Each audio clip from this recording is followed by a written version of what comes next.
안녕하세요. 퍼포먼스 마케팅 1팀 김가영입니다. 오늘은 미디어 믹스를 통한 브랜드의 상황별 마케팅 전략에 대해 알아볼 텐데요. 그동안 자신의 브랜드를 어떻게 브랜딩하고 광고 집행 목적을 어떻게 달성할 수 있을지 고민하셨던 광고주 분들이 계신다면 끝까지 시청해 주시면 좋을 것 같습니다.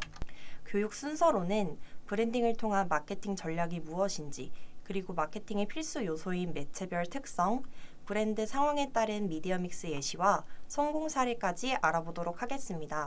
여러분들은 가글 하면 어떤 제품이 떠오르시나요? 저는 가글인이 떠오르곤 하는데요.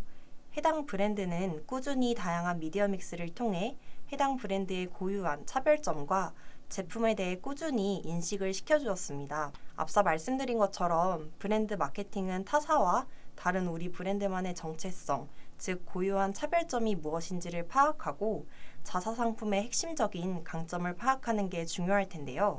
차별화된 마케팅 전략을 세우기 위해서는 저희가 어느 매체에 어떤 방법으로 언제부터 언제까지 누구에게 광고를 노출시키면 될지 정하게 되면 우리 제품을 필요로 하는 그리고 관심이 있는 타깃들에게 다가가기 쉽겠죠. 이렇게 어디에 어떻게 누구에게 우리 광고를 노출시킬지 정해졌다면 크게 노출, 유입, 전환 이 세 가지로 분류하여 매체별 특성에 대해 말씀드리려 합니다. 이 영상을 보시는 광고주분들은 이 세 가지 중 어떤 사항을 광고 목적으로 삼고 계시나요? 아직 브랜딩이 안 되어 있어서 인지 단계에 위치하시는 브랜드의 경우 구글 네트워크 광고, 유튜브 광고, 카카오 모먼트처럼 점유율이 높고 유저가 많은 매체들을 통해 상품을 노출시키는 것이 중요할 것 같습니다. 우선 유튜브 광고의 경우에는 대표적으로 인스트림 광고 또는 인디스플레이 광고 종류가 있으며 정말 많이 보셨을 법한 인스트림 광고는 영상 앞에 건너뛰기가 가능한 광고로 조회 시에만 과금이 되는 특징이 있으며 인디스플레이 광고는 유튜브 검색 시 오른쪽 상단 또는 구글 파트너 사이트 내에 영상이 노출되는 광고로 사용자가 시청하려 클릭한 경우 과금이 되는 형태를 이루고 있습니다. 구글 DDN의 경우 말 그대로 구글에서 제공하는 디스플레이 형태의 배너 광고이며 구글과 제휴를 맺은 웹사이트에 노출이 됩니다.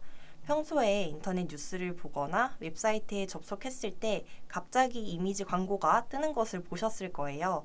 내가 얼마 전 검색했던 옷, 신발 등 구매를 위해 검색했던 컨텐츠가 광고로 노출되는 것입니다. 노출 지면의 경우에는 국내에서 최대 프리미엄 게재 지면을 보유하고 있어 브랜드를 자주 노출시킬 수 있으며 브랜드와 제품에 대해 상기시킬 수 있습니다. 그리고 클릭당 단가가 비교적 낮기 때문에 낮은 단가로도 유입 확보가 가능하다는 장점이 있습니다.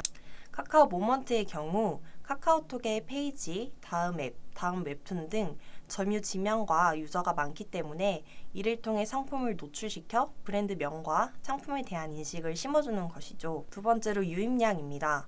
유입량은 광고를 보고 클릭한 사람들이 홈페이지로 유입되는 것을 의미하며 클릭률과 연관이 있는데요. 페이스북, 인스타그램 광고는 인구 통계, 성별, 나이, 관심사 등 맞춤 타겟이 설정 가능하며 네이버 GFA 경우에는 구매 의도 타겟팅을 통해 구매 의도가 있는 유저에게 상품이 노출되어 구매 전환까지 유도할 수 있습니다. 마지막으로 전환입니다. 전환을 증가시켜 로아스를 올려야 하는 브랜드라면 필수라고 생각하는데요. 이미 SNS를 진행하고 계실 경우 모비온, 크리테오, ADN 등 리타게팅 배너를 통해 잠재 고객에게 내 상품을 한 번 더 보여줌으로써 상품 구매에 대한 고민을 한 번 더 하게 만들어주는 것이죠. ADN의 경우 이탈 방지 솔루션을 통해 사용자가 홈페이지를 이탈하려고 할 때 추천 상품, 혜택 등을 재노출시켜서 이탈되지 않도록 구매로 유도하는 시스템을 보유하고 있고 모비온의 경우에는 저렴한 CPC 단가로 뉴스나 기사 지면에 다양한 배너 형태로 노출이 되어 유입 및 전환에 도움을 줄 수 있습니다. 크리테오의 경우 홈페이지 방문 후 클릭했던 제품들이 여러 언론사에 노출이 되며 검색자를 계속해서 따라다니며 노출이 되는 형태입니다. 앞서 말씀드린 매체들을 토대로 상황별 예시를 들어 말씀드리겠습니다. A 브랜드의 경우 1개월차 신생 브랜드이며 신생 브랜드이기 때문에 브랜드의 인지도 상승의 목적을 두고 있습니다.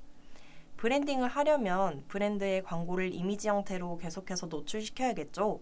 그래서 브랜딩이 목표이실 경우에는 노출량과 점유율이 높은 매체를 선택해 주시는 게 좋기 때문에 다양한 노출 지면을 보유한 구글 네트워크 광고와 인구 통계를 기반으로 맞춤 타겟을 설정하여 특성 타겟에게 광고를 노출시킬 수 있는 SNS 광고를 진행하시는 게 한 가지 매체에만 치중되는 것보다 점유율이 높고 유저가 많이 밀집되어 있는 매체들로 광고들을 진행하시는 것이 효율적일 것입니다. 이를 통해 사람들이 노출된 광고를 통해 상품명이나 자사명을 검색할 경우에는 블로그 체험단이나 기자단을 통해 상품에 대한 정보 혹은 후기를 전달하여 바이럴 광고를 통해 자사 상품에 대한 정보를 제공해주는 것이죠. 다음으로 B브랜드의 경우 인지도는 확보되었으나 판매가 저조하다고 판단이 되어 판매 증대를 목표로 하고 있는 업체인데요. 판매 증대, 즉 전환을 목적으로 진행하실 경우에는 브랜드 이미지를 어필하는 것보다 구매를 유도하기 위해 해당 업체의 타겟들이 분포되어 있는 매체를 공략하시는 게 좋을 듯한데요. 예를 들어 40, 50대를 타겟으로 한 업종이라면 네이버 GFA의 노출 구자 중 40, 50대 유저들이 분포해 있는 밴드 지면에 노출시키실 수 있으며 스마트 채널 중 뉴스나 시사 지면에도 노출을 시켜서 구매 전환까지 유도를 하실 수 있습니다. 더불어 구매까지 이어지지 않은 이탈된 타겟들은 다시금 구매를 유도할 수 있게끔 모비온, 크리테오, ADN 등 리타게팅 배너 광고를 통해 잠재 고객에게 상품을 재노출시켜서 구매를 유도할 수 있겠죠. 마지막으로 앞서 말씀드렸던 브랜드 상황에 맞는 미디어 믹스 전략을 통한 성공 사례를 말씀드리며 마무리하겠습니다. 브랜드의 업종으로는 건강기능식품으로 광고주의 KPI는 브랜딩을 통한 유입 유도였습니다. 그렇기 때문에 저희 타겟층인 20, 30대가 분포하는 SNS 광고를 통해 이벤트 소재 및 소비자 참여 소재 등 다양한 컨텐츠를 노출시키며 브랜드에 대한 인지도를 쌓아 나갔으며 어느 정도 인지도를 쌓아 나갔을 때 SA 광고와 블로그 체험단을 통해 자사명 또는 상품명을 검색 시 상품에 대한 정보 제공을 통해 유입과 전환을 유도할 수 있었습니다. 현재까지 약 한 달간 자사명 검색량이 2.4% 증가하였으며 광고 집행 전 로아스 60%에서 전환 키워드 발굴 및 관리를 통해 400% 정도의 로아스를 달성할 수 있었습니다.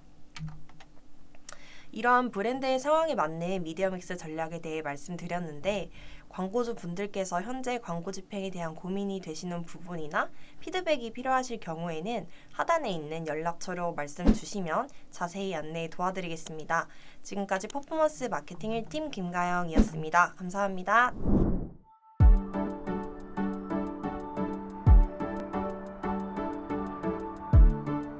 구독과 좋아요는 컨텐츠 제작에 힘이 됩니다.